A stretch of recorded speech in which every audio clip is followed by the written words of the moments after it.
Peggy disease is basically a disease of the bone in which bony lesion occur in high bone turnover. High bone turnover means that the leg curve outward at the knee. You can see that in here the leg curve outward at the knee joint. Basically in Peggy disease the bone become vascular, weak and deformed. हम कहते हैं कि Peggy disease में हमारे पास क्या होगा, बोनी legion होगा और उसमें जो है बोन टर्नओवर होगा, और हम कहते हैं कि जो बोन है वो वेस्कुलर होगा, वीक होगा और डिफॉर्म होगा, और उसमें हमारे पास अल्कलाइन फॉस्फेट का जो लेवल होगा वो हाई राइज होगा। सही है।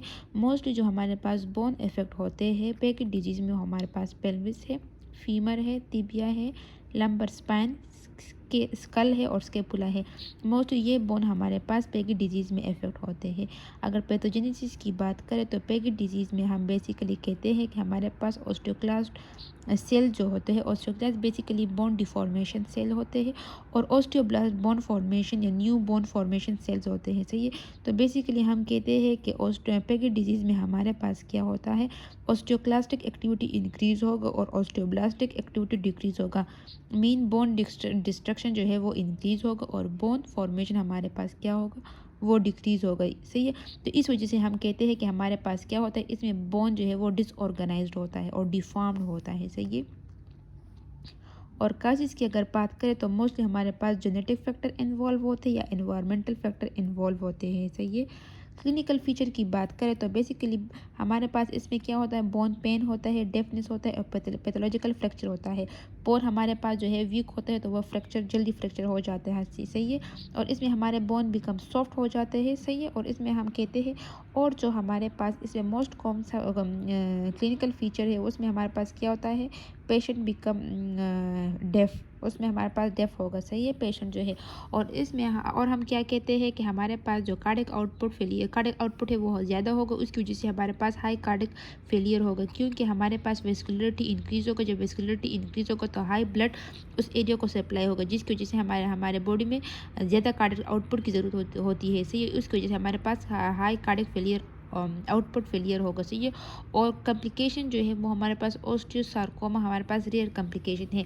अगर निमोनिक की बात हम करें तो इसमें हम कहते हैं पैनिक, पी मतलब पेन इन दी बॉडी या बोन में हमारे पास पेन होगा। एरिथ्रेल्जिया मीन मसल वीकनेस या मसल पेन होगा।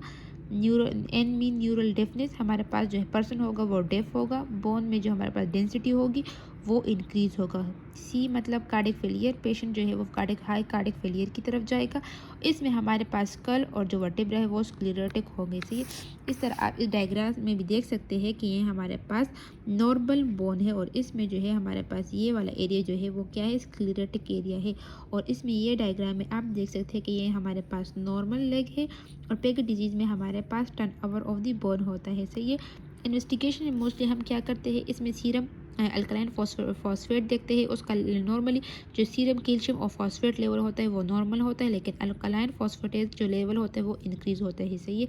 एक्सरे में हम देखेंगे कि हमारे पास जो बोन होगा वो उसमें मल्टीपल फ्रैक्चर होंगे। सही है। और बोन जो है वो एक्सपेंडेड होगा। सही, और डेंसर देन नॉर्मल।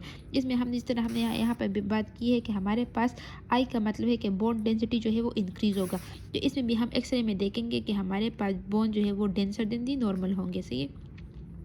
और बोन स्कैन में हम डिजीज़ को डिटेक्ट कर सकते हैं। इवन अगर हम जो है वो एक्सरे पे अपेयर ना भी हो तो उसमें भी हम first of all bone scan में वो डिजीज़ डिटेक्ट कर सकते हैं। सही है। इसमें हमारे पास कम्प्लिकेशन की बात करें तो कम्प्लिकेशन में हमारे पास क्या होता है कि हमारे पास fracture on minimal trauma, even small amount of force की वजह से भी हमारे पास बोन जो है वो फ्रैक्चर हो सकती है। सही है। पेशेंट जो है वो इमोबलाइज हो गया, immobilise mean due to bone pain, वो हमारे पास पेशेंट जो है वो इमोबलाइज होगा, तो इसकी वजह से हमारे पास